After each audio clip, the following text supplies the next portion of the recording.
There you go, that's told us. Good afternoon, everyone. Thank you for joining this afternoon's webinar. As always, we just going to give it a few seconds just for everyone to settle in and for people to join.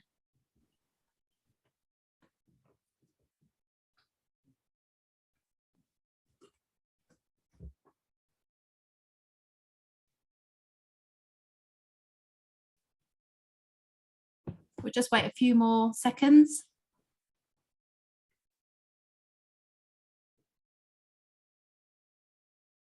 So should we start? Everyone ready? Yep. Yeah, great. Well, thank you for joining this afternoon's webinar. I think this is a topic that we have, well, global remote working is a topic we have spoken about so much since COVID. We obviously spoke about it before, and now the situation has changed for many of you. And it's a topic that I think people have asked us on a regular basis to update them, to inform them, because it's a new skill set for many of you, and obviously the regulations change. So we have a fantastic webinar this afternoon to discuss this. We'd like to keep this interactive, so please feel free to ask any questions as we go along.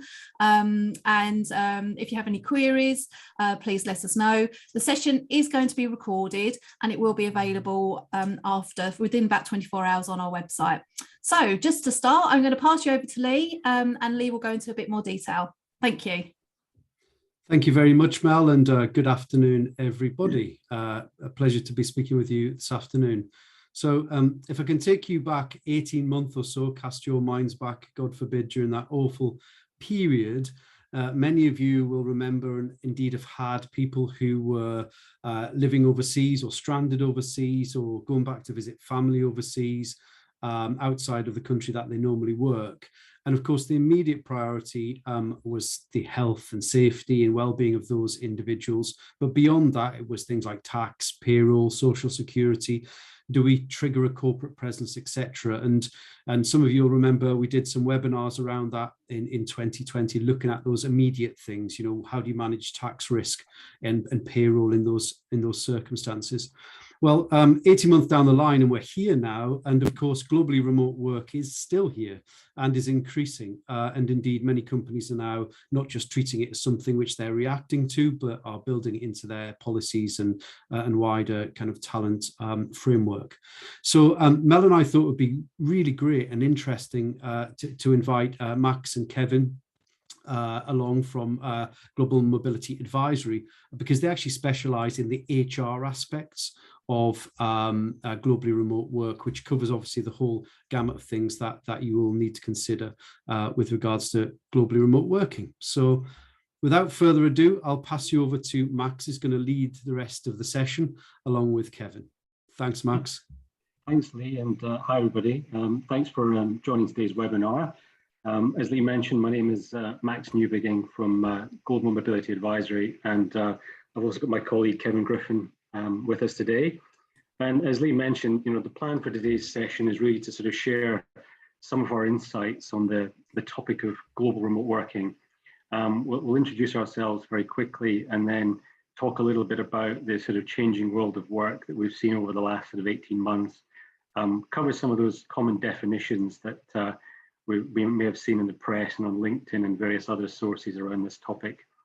We'll then dig into some of the actual implications of global remote working, some market trends that we have seen, and then talk a little bit about how you can actually manage remote working from a company perspective. And then at the end, we'll have time for questions. Kevin and I, we run a global mobility consulting business. Our day jobs is to help companies sort of set up or enhance their global mobility activities and also remote working. And we also provide practical support for the day-to-day sort of move process, and also help companies provide the right sort of providers in the market, whether it be immigration, tax, or relocation. And we've also got a search business that helps sort of connect, you know, the best talent to opportunities in the industry. And as I mentioned very briefly there, you know, over the last 18 months, we've been helping companies more and more with how to tackle the subject of global remote working and how to do it effectively. So I'll start by just covering, you know, the changing world of work. And as Lee sort of mentioned in his introduction, many of us have experienced a great deal of change in the way that we work over the last sort of 12 to 18 months, and a lot of it's really been outside our control.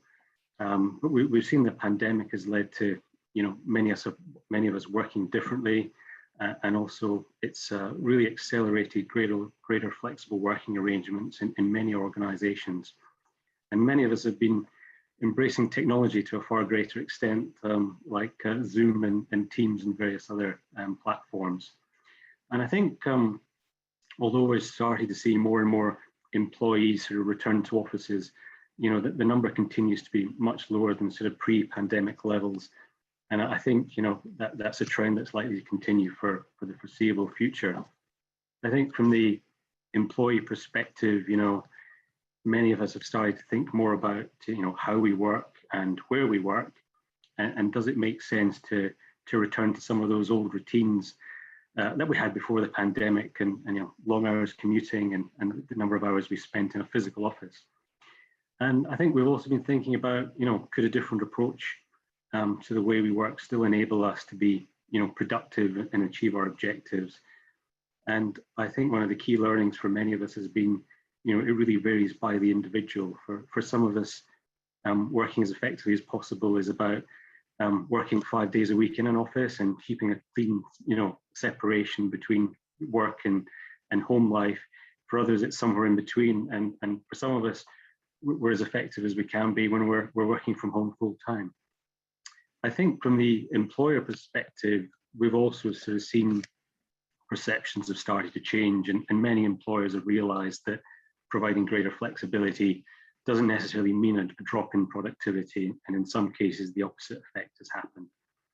We've also seen greater flexibility being offered, and many employers looking to roll out hybrid working models over the last sort of few months, and just really opening up the opportunity for flexibility.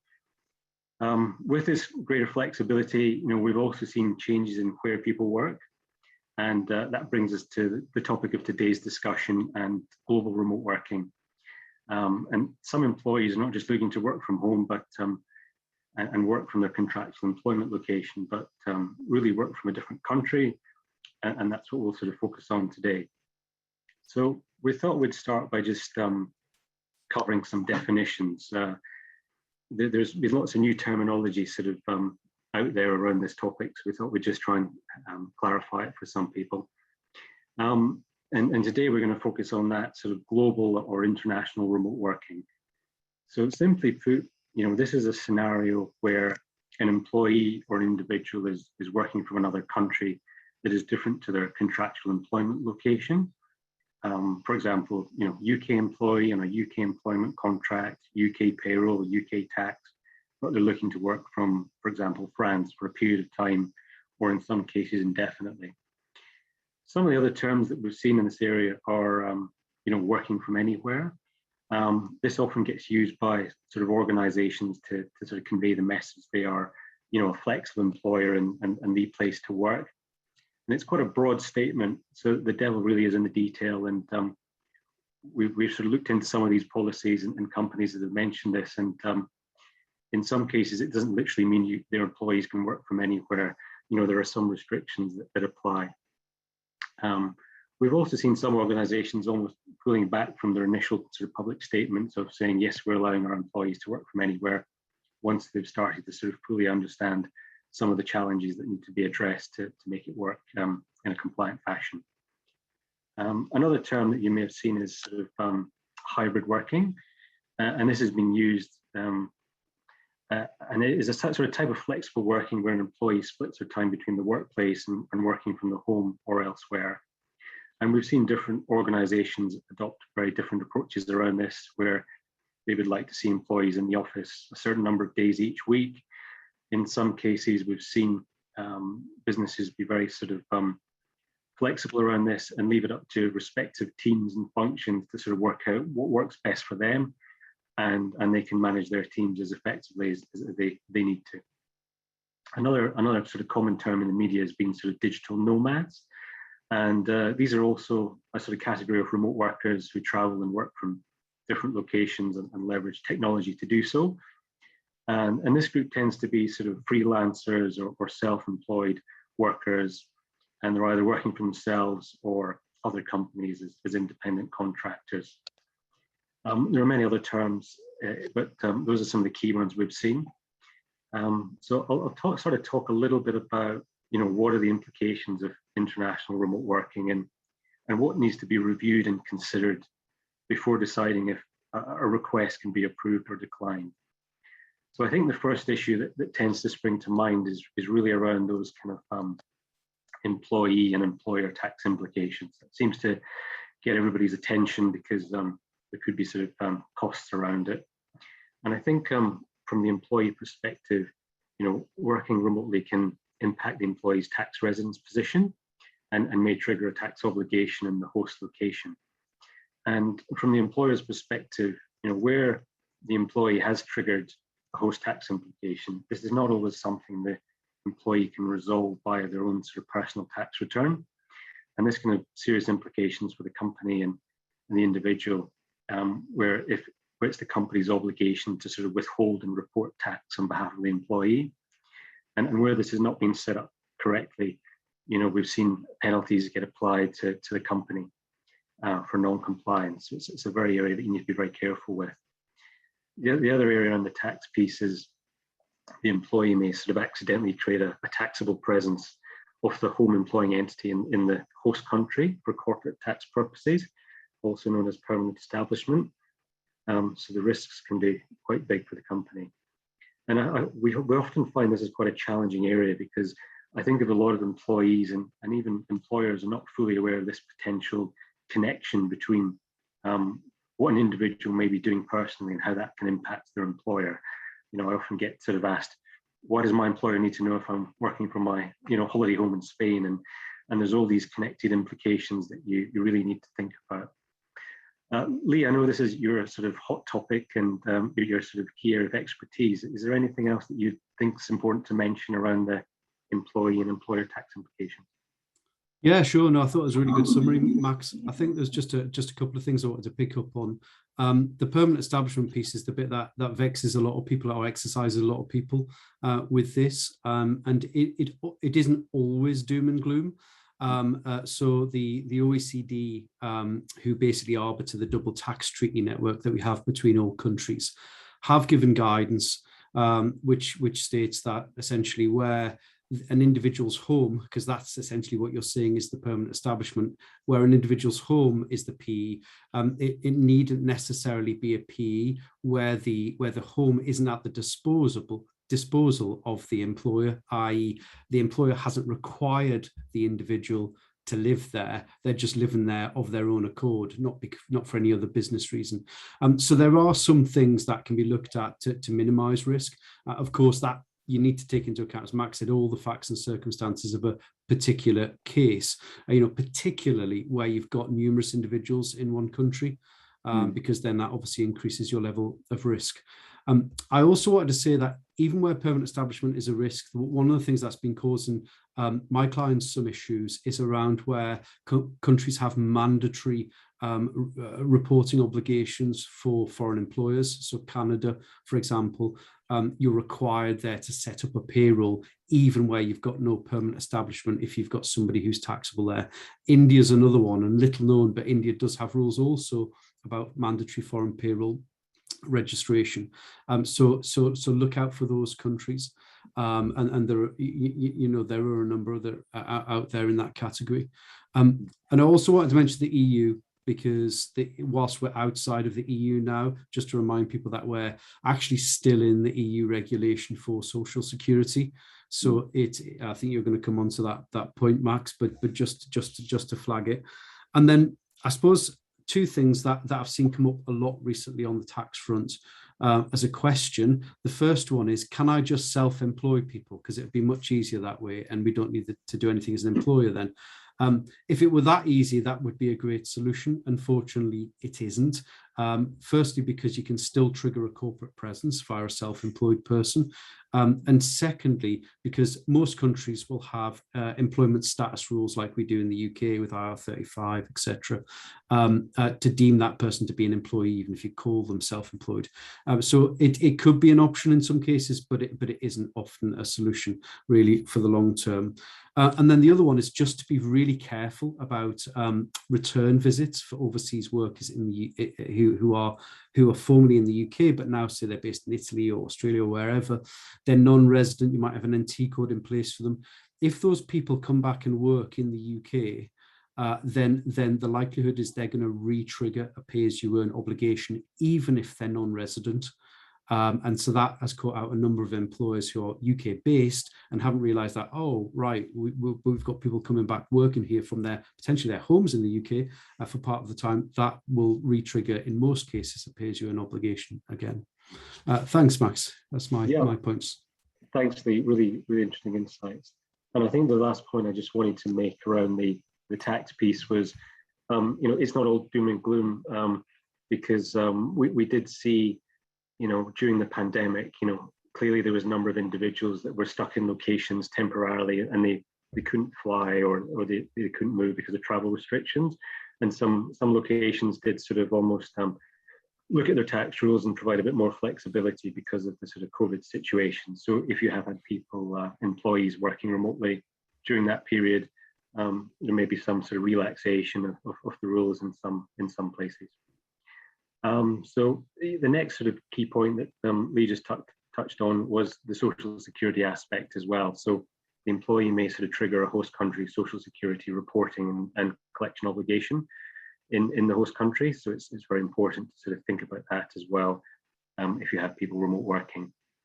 And just one point on that as well, that can sometimes catch people out with social security.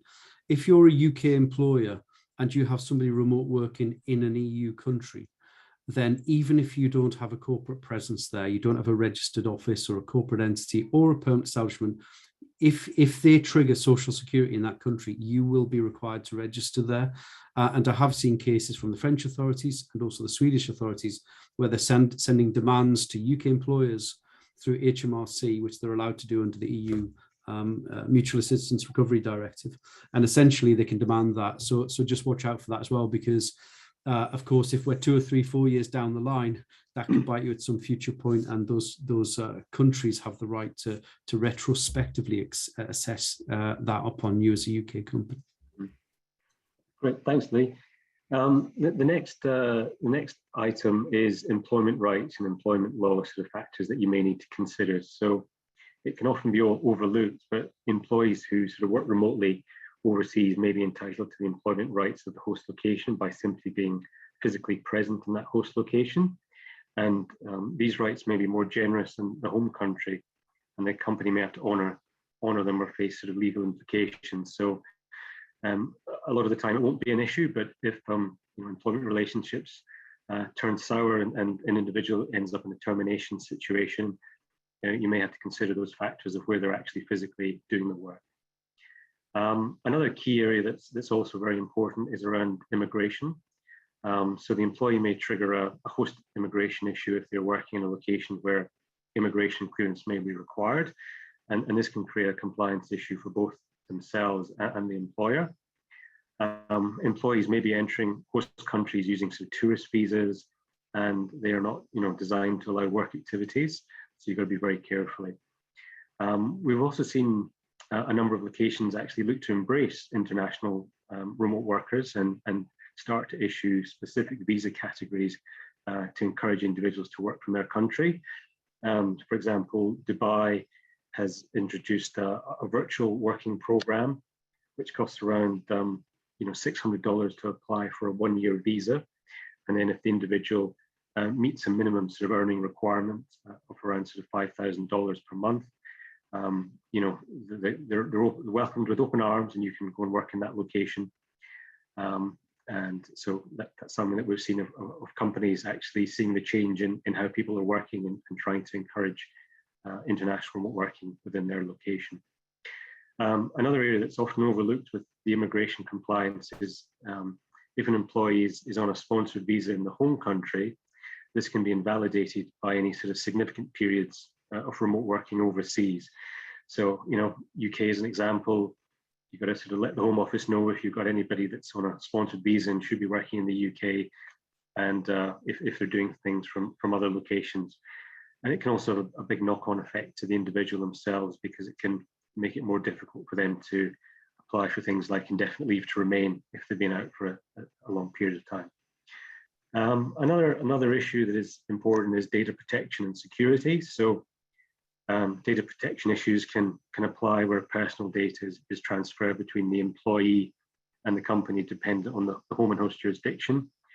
And data security issues can also arise, particularly where employees are connecting to sort of unsecured networks from locations that they wouldn't normally do so.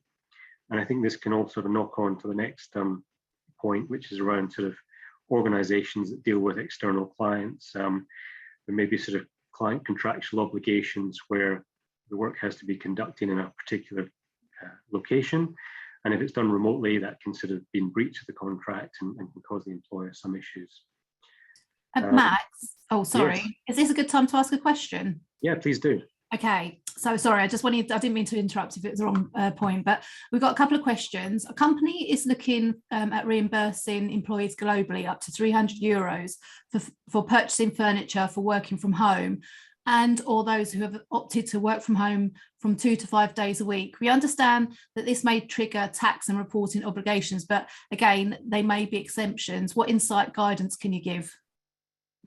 Yeah, and I think I'll also ask Lee for his input on this one, given it's his area of expertise. But yes, we have seen some locations look to provide some form of ability that the company can provide these sort of services. But it very much sort of depends on the sort of the tax rules of each location and what they sort of wish to provide, and various amounts can apply of what's available or tax-free. So yes, we're definitely seeing that in some locations, and individuals companies being able to provide support around that area. Yeah, I mean, exactly right, Max. I mean, I think that this is the big challenge of globally remote workers, is that if you're a company with people across lots of countries, unfortunately, unlike having people in one territory, there's no one set of rules. There's actually however many set of rules for all the countries that people are working in, potentially there with double tax stuff as well, where you've got people who are moving back and forth between countries. So whether you're a small company with a few people or a large company with lots of people across lots of countries, unfortunately, on lots of these issues, you have to check the individual legislation of the country that people are working in. It's just the way it is, until we have a consolidated global tax system, which I think is probably next century, after we've tackled the climate change. Yeah. And have you got time for one more question? Yeah, sure. And then I'll leave you alone. This is a question actually that Lee and I have spoken about quite a few times, is what if the employee does not inform the employer that they're working in another country remotely? Is it something that the employer should be proactive about and communicate this to all employees? Yeah, and we work with a number of clients where they're still finding employees that are working remotely that they didn't know about, and just because they didn't know it was happening doesn't necessarily mean that the compliance issues go away and they can be ignored. So we've seen a lot of companies as they roll out the remote working or hybrid policies, they've really been spending quite a bit of time on the engagement piece with line managers who may be making the decision to allow somebody to work remotely in the first instance, and just educating them around some of the challenges, some of the risks. So that there's really sort of encourages two-way communication, that people aren't sort of doing things on the side, and there's sort of open dialogue about where people are and what they're doing. Okay, so the next sort of key concern around the remote working piece is moving to some of the practicalities, so the sort of health and safety aspects. And companies really need to sort of consider some of the duty of care implications around this. So local legislation may differ from the home location. And then from a practical perspective, if the employee has a medical emergency in the host location, how will those situations be managed? the employee may not have access to medical care. Many sort of home country medical insurance plans may not provide cover in the host location or only for a very limited period of time.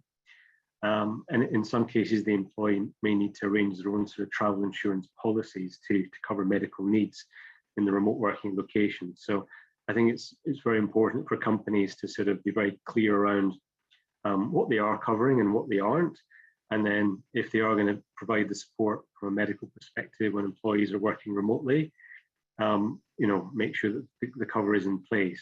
And this can be quite challenging, particularly when a lot of remote working requests can be, employee initiated rather than employer.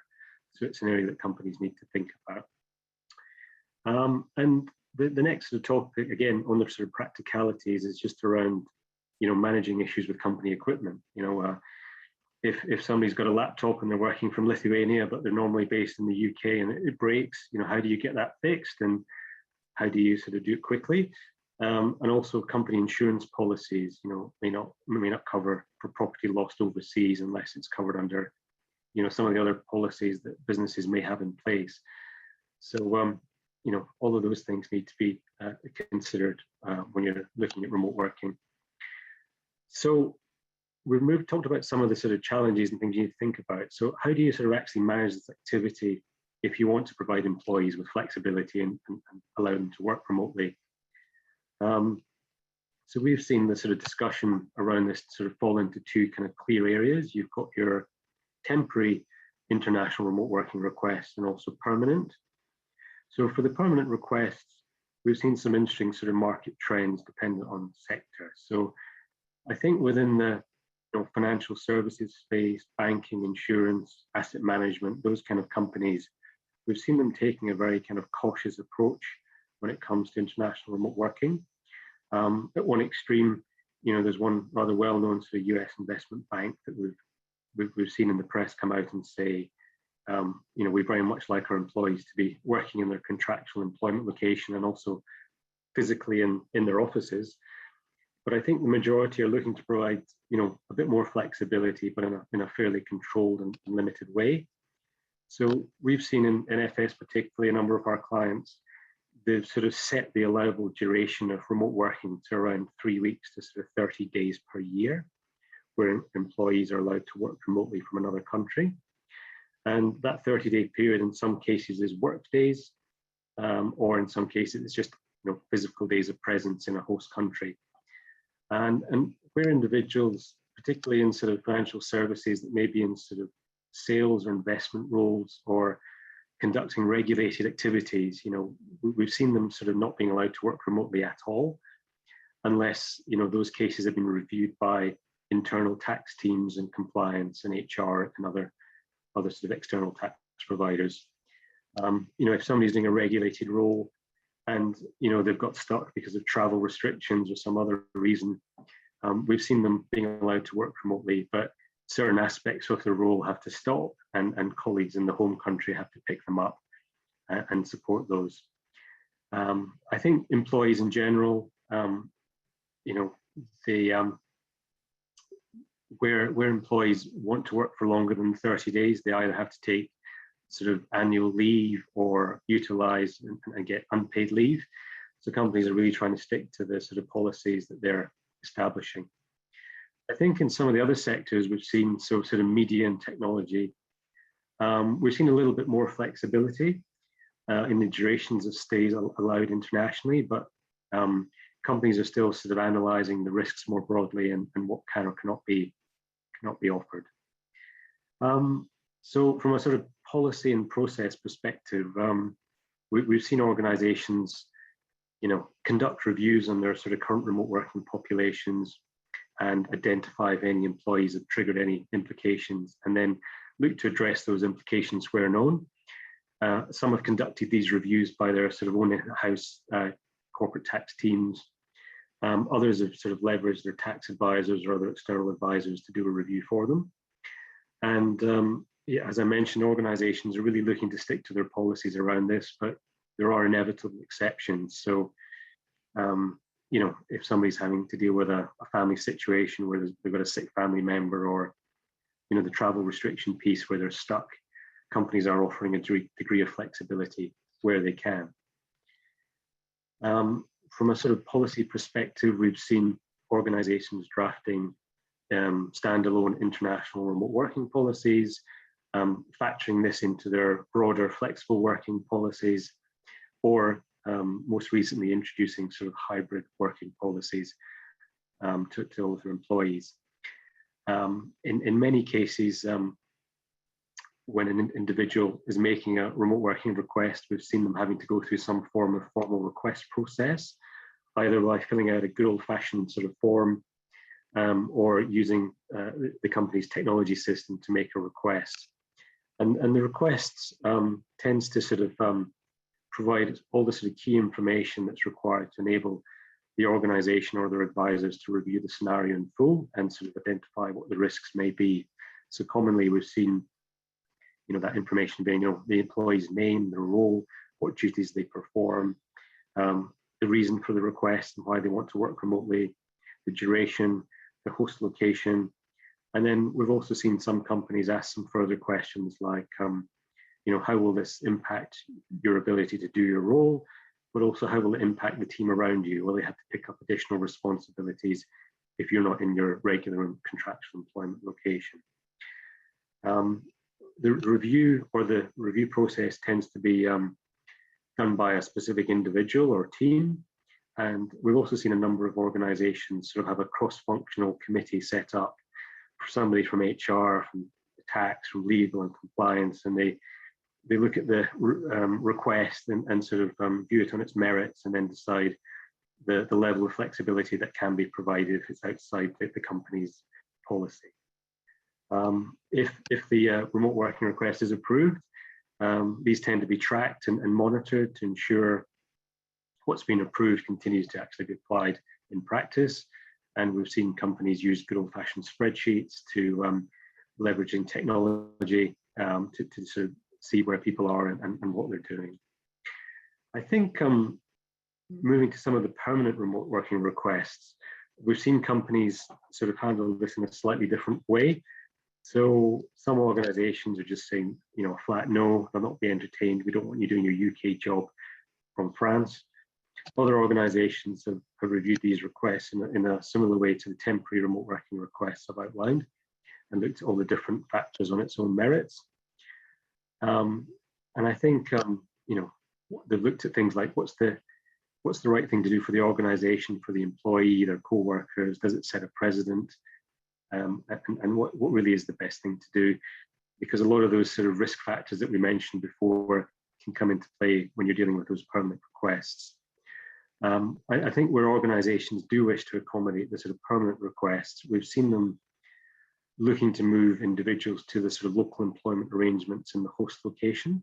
So if you want to do your job from your UK job from Lithuania, yeah, we'll allow you to do that, but you're moving to a local employment contract, local payroll, local salary levels, which can some be quite an interesting discussion when people are saying, well, I'm doing my same job, but why are you reducing my salary?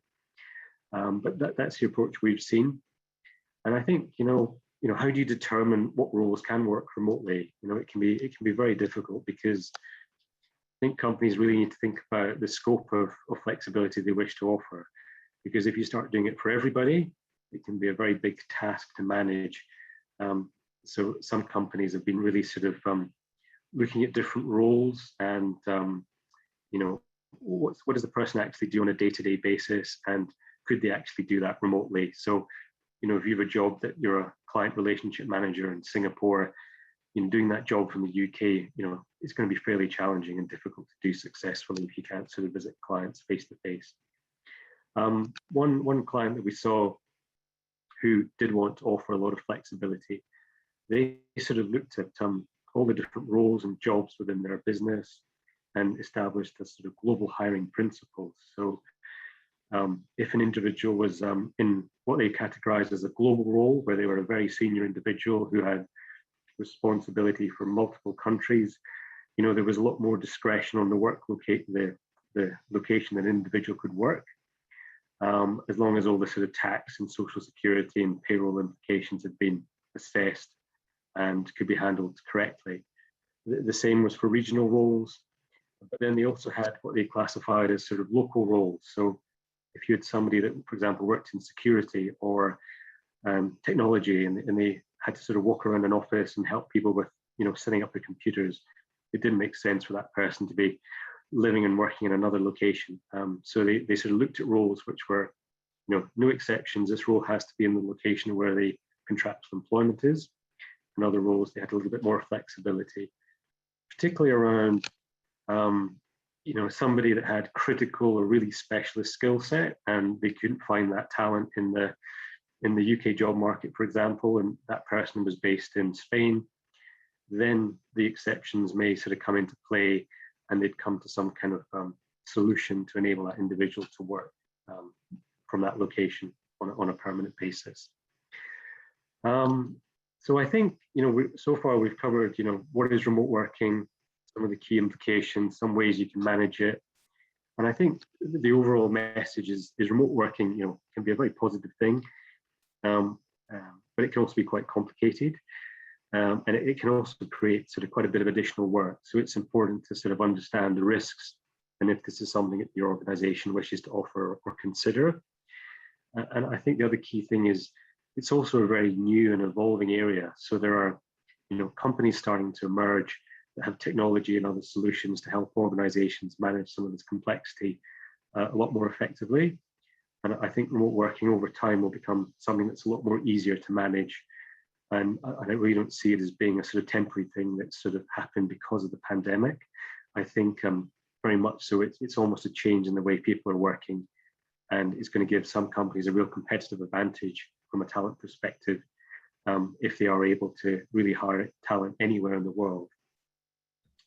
I read, and on that front, Max, I read an article which I think was about Australia, and it was saying that there'd been some rules advertised in Australia for head of globally remote working, which would be a role sitting within the HR team, just looking after. Is that something that you've seen, or do you think it's going to catch on more? Yeah, I think we've definitely seen the role of global mobility teams change. And a lot of them would just tend to look after those traditional, assignments, permanent transfers, and you often hear mobility people going, we're trying to get a seat at the table with leadership on what we do.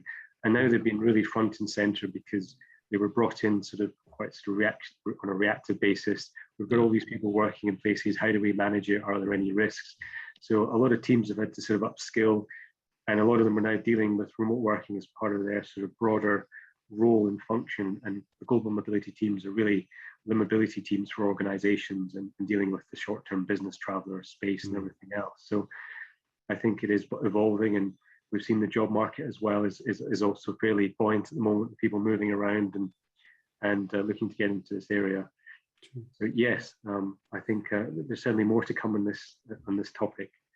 Have you got time for a couple of questions? Is this a good time? Absolutely. Okay. We have UK PAYE employees who are wanting to go to Portugal for a period of time for personal reasons. We have a presence in Lisbon. Would we be best to move them to our Lisbon payroll rather than a contractor?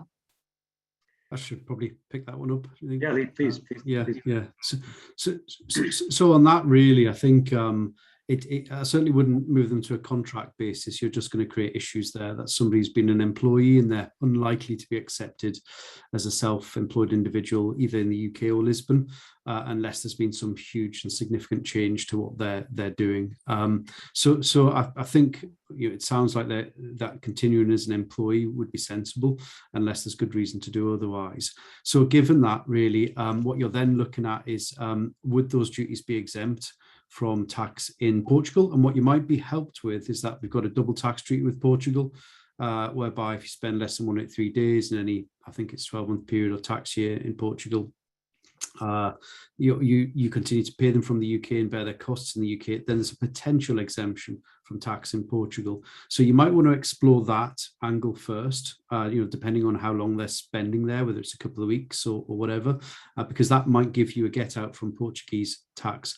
One thing I would check though is with your Portuguese office, the office in, was it Lisbon, just whether they have any reporting obligations for that individual. Because if you think about it on the flip side, you might know that we have short-term business visit reporting requirements in the UK.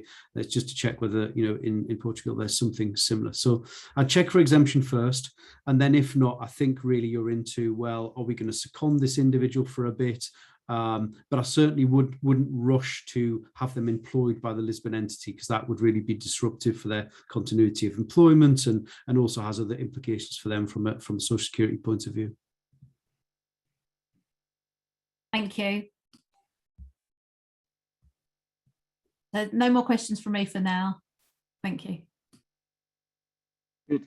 I think that was very much our sort of overview. So I think we are at the point where we're happy to take a few more questions if anybody does. And oh, okay. Well, I do actually. I didn't want to interrupt, so I thought, I can't keep asking questions. Sorry, I didn't realise at the end. So I will ask my other question. Okay, when an employee has to be on two payrolls, one shadow payroll and one main payroll, does it matter which is the shadow payroll and which is the main payroll, the home country or the host country? Yeah, I think there's different ways you can set this up. For, I recently had a case where an individual was a UK employee and they had got stuck in Australia.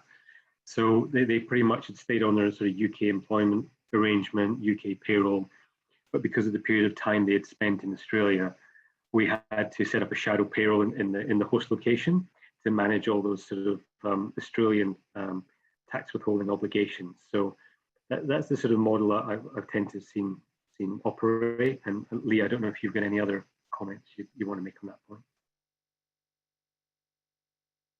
I'd echo that Max. I mean, for me, there's two things that you're looking at. One is where do you want to pay the employee from, because that would drive. But then the second thing, and normally that is independent of what compliance obligations do you need to fulfill in each jurisdiction, the home and host, because that will then drive what you withhold in each. But generally, I haven't seen any restrictions on which is the primary payroll. Okay, next question. Is there a tool available on the market to review applications to work remotely and assess risk?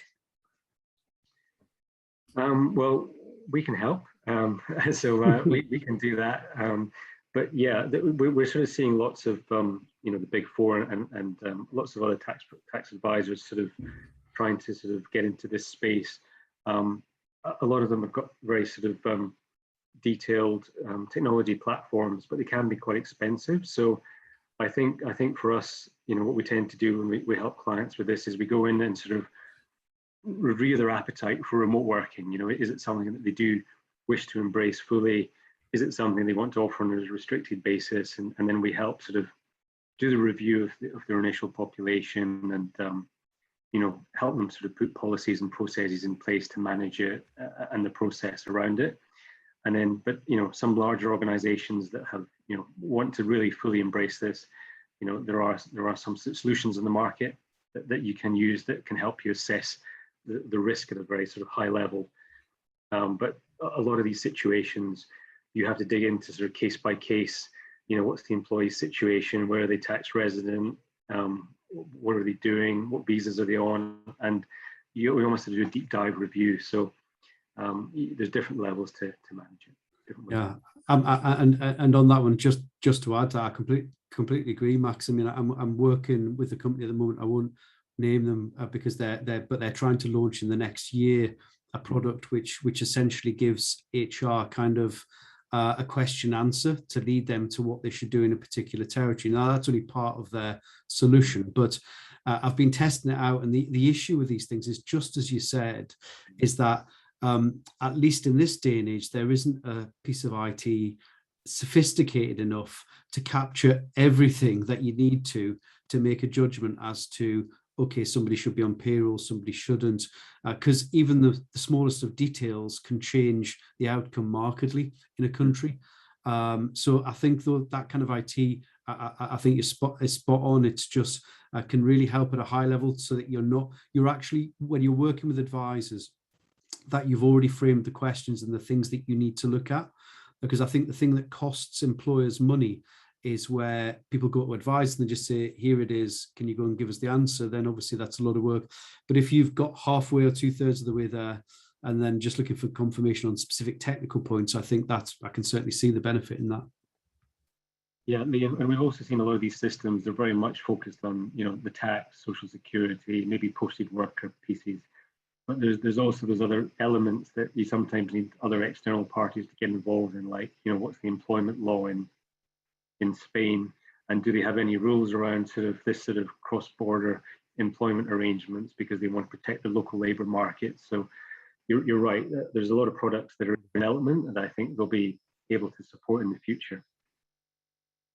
Okay, right, sorry, there's so many questions coming in now. I have my next one ready. If the remote working request comes from the employee, does the employee usually get charged for any third-party consultancy costs associated with relocation, e.g. tax consultancy? That's a really good question. And I think most of the clients we work with, 99% of the requests to remote work actually come from the employee. So I think what companies are trying to do, so they're not having to get external tax advice for all of these cases, is establish a policy and a level of risk that they're comfortable with. So, for example, anything under 30 days, we're not going to review. We accept that's going to be okay. Maybe a couple of locations that an absolute no.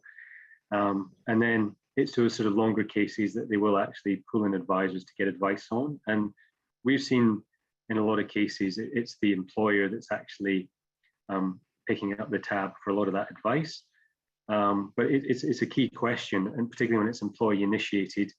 But I think you're getting advice not necessarily to determine what the employee's tax position is, but it's what you're trying to protect the employer's position, and what's the risk for the employer rather than the individual as well. But so yes, we've seen companies picking up the tab for most of the work. Okay, right. Do you know of a checklist which we could use to go through the various steps to ensure we capture information to help us make the end decision? And also, this person asked if there's a training course. So Lee's actually running a train. We don't normally do a little sales pitch, but Lee is actually running a training course. So who asked this question, I'll send you the details so you've got that. But on the other side, is there anything like a checklist or anything that can help people? Yeah, we can. We're happy to take that one offline and speak to whoever's raised the question, and we help companies design remote working request forms and checklists, and some of the key things that they need to consider before they're deciding to approve or decline a request. But a lot of those points are some of those things that I mentioned in this discussion today around really understanding what the employee's duties are, the duration, what they're doing, and then it enables the providers to make a decision on the employee and employer tax or social security implications of a remote working request. Lovely, thank you. Sorry, can you give a circa time scale how long it can take to get someone set up as a global transfer to another country, i.e. Spain to Malta? That's quite specific, but maybe not so specific. And I think that sounds a broader question around global mobility and maybe setting up somebody on an assignment. So I think the biggest challenge is always the immigration, and that's a timeline can dictate how quickly you can get somebody to a host location. But I think if you've got your policies and processes in place and letters and all those kind of things in place, you can move people relatively quickly, depending on their personal circumstances and what they're willing to do. I think from a remote working perspective, I think if your organization has certain home and host country locations, you can get all that tax advice up front over what is possible and what isn't up front. So it enables the company to make quick decisions around, are we going to approve this request or not? And I think some of the more unfamiliar locations, it can take a little bit longer to get that advice. So I think you can mobilize people pretty quickly if you need to. Okay, and isn't there a percentage threshold for the amount of a time employees live in EU countries? It's my understanding that if an employee does not work more than 25% in their home country, the employer is not obligated to pay taxes in the new host country. Yeah, so sorry, go on. Sorry, Max. No, you go ahead. No, I was just going to say, you know, I think that there are rules, but you've really got to look at the home and host combination and what the individual's doing before you can sort of determine, you know, the exact sort of day count threshold of what people can and cannot do. Yeah, I mean, what you might be referring to is the multi-state rules. So essentially, that's where you've got somebody who's becomes ordinarily resident in an EU country, say like France, for example, and if they become ordinarily resident in France, that's box one checked for you as a UK employer having to register in France. But box two, the bit that you mentioned, the 25%, is there's a threshold. So basically that is if that individual is working less than 25% of their time in France, but they are resident there, then actually the Social Security defaults back to where the employer is, let's say the UK in this case. So yes, that threshold is still there under the new Trade and Cooperation Agreement rules. But as Max said, you've got to be really careful with the exact scenario because, for example, if that individual is being seconded you know, to the overseas territory for 6-7 months or whatever, then that might not be appropriate, and maybe you can keep them in the UK system under another set of rules for postings. Okay. Is there a set approach to addressing remote working, or does it differ by company? Yeah, I think what can be sort of fairly consistent is the overall sort of framework that you have to approach it. So you know, your policies, your process, how you actually manage them. But I think what we've seen is, you know, different companies and certainly within different sectors, you know, really wanting to offer different levels of flexibility. And I think, you know, as I mentioned before, some of the financial services companies are very kind of risk averse to this because of the regulatory aspects. But other, you know, media technology companies really want to encourage this. So I think, you know, it is possible to do this and manage, but it can be quite sort of time consuming for internal teams to sort of set up shadow payrolls and some of those aspects to do it properly. So I think the key thing is sort of determining the sort of population of people within the business that you want to be sort of, you know, offer some of those exceptions to. And it tends to be those sort of, you know, critical skills and sort of key talent areas that may be difficult to find in some of the sort of homework locations. And can I just jump back in just to Evie's question, because I've just read it as well, to clarify. So Evie, that 25% you're referring to, that refers to just Social Security. It doesn't refer to tax. So tax would be, it has a whole host of separate rules, potentially using a double tax treaty where you can get really for up to 6 months. But that 25% is just, with regards to EU countries, is just Social Security, not tax. Okay. Sorry, just had another question. Is business travel included in remote working? No, we often find business travel is separate. So you'll have your, you know, policy for, you know, you can work remotely for 30 days and then business travel tends to be separate. Business travel is quite an interesting one because although people sort of assume that they're working when they're on business, there's lots of sort of rules around business travel itself, and you're only normally allowed to conduct certain activities, and sort of providing productive work duties in host locations isn't normally one of them. So we often find there's two very separate policies around that. Okay, so we've got time just for a couple more questions. So if anybody does have anything to ask, please do so now. Is a policy sufficient, or do we need a focused process and framework? Yeah, I think having a policy is a great starting point, because then you can really use that to sort of help educate the business and employees around what you wish to do. And also, you know, it sort of enables you to sort of frame that you as an employer do want to be flexible and allow people to do this. But I think it's also very important as well to have some of the structure and operational side in place as well. So when you do get a request, you know who's going to review it, which locations or home and host combinations you might be more supportive of, and just sort of structure it as effectively as you can, because you want your existing team to be able to focus on their sort of day-to-day responsibilities and not have to spend a huge amount of time having to sort of review these sort of requests if you're going to have a lot of them. Okay, how do we strike a balance between those that can work remotely more than others? Yeah, I think it goes back to sort of really looking at that point around what is the sort of job, what is the individual's role, what do they actually have to do on a day-to-day basis, and can they actually deliver that as effectively as possible if they are in a different location. I know more and more of us are sort of been working remotely for a period of time, and we've been able to deliver our duties, but I think there are some roles that really just don't lend to it, and it can be very problematic for them to sort of be able to continue at the same level. And I think, it's a real conundrum for companies about, if they do offer this, will all of their employees want to do it? And really being very clear on the framework and obviously offering some degree of flexibility, but also have that ability to make exceptions if you just simply can't find that key resource in a certain market and you have to leverage them in a different location. So I think it's just getting that overall framework in place so you don't create a huge amount of administration for your company. Okay. So I think we'll come to an end now. We have had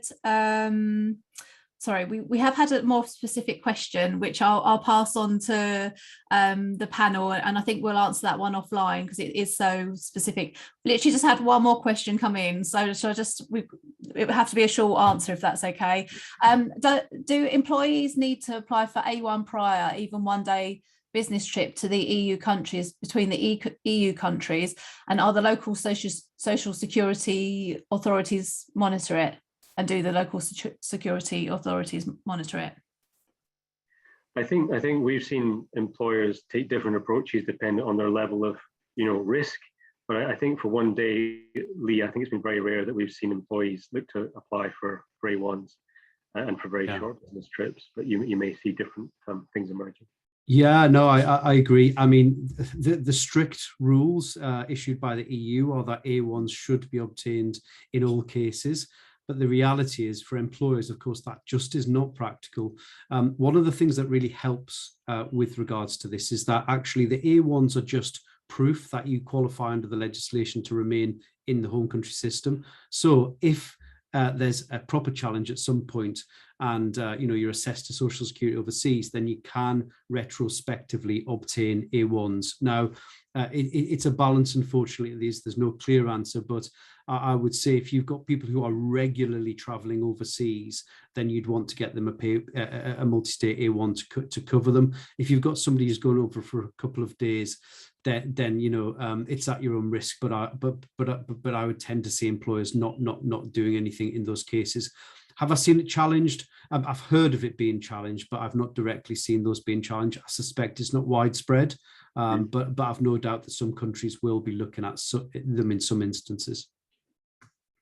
Okay, thank you very much. We have had some more questions come in, but I think they may need to be answered offline if that's okay, because I think Lee, you can see some, though I think they might take a little bit longer to answer. What do you think? Yeah, I mean, on Evie's one, on this guy building a house, or the employee building a house, I don't know if it's a guy in Belgium. So yeah, the difficulty is with these scenarios is that there's so many variables that you need to take into account. So just to think about it in order, the first thing you need to check is, do you have a social security obligation in Belgium? That would be triggered where they're deemed ordinarily resident in Belgium under the social security rules, and they're more than 25% of their time in Belgium. That would automatically bring that individual into the Belgian social security system. So both of those things would need to be checked, especially the ordinarily resident bit isn't always clear with social security because there's certain conditions for that. The second thing around tax would be, does that individual trigger a permanent establishment for you for corporate purposes? Because that was what would then drive other taxes potentially within Belgium. If there's no permanent establishment, the third thing to check is, does Belgium have any specific rules with regards to foreign employers employing people in Belgium. Once you've covered those three things, you have your answer. Unfortunately, it's not, each of those has sub rules and so on. It's just the way it is, unfortunately. Okay, well, that's taken us right up to the minute. So I just want to say thank you to Kevin, Max and Lee. I will add your contact details on the email that we send out with details of how to get to the recording. If anybody wants to get in contact with you, are you happy for them to link in with you on LinkedIn? Yeah, absolutely. We're on LinkedIn. So please just drop us a note through there and we'll see where we can help. And thank you, Mel, for setting this up. Really appreciate it. Not a problem, and I hope to see you again very soon, because it's been, you know, a really great session, and thanks for Lee for facilitating it as well. For sure. Thank you, everyone. Brill. Cheers now. Ta-ra. Bye-bye. Bye. Bye. Bye.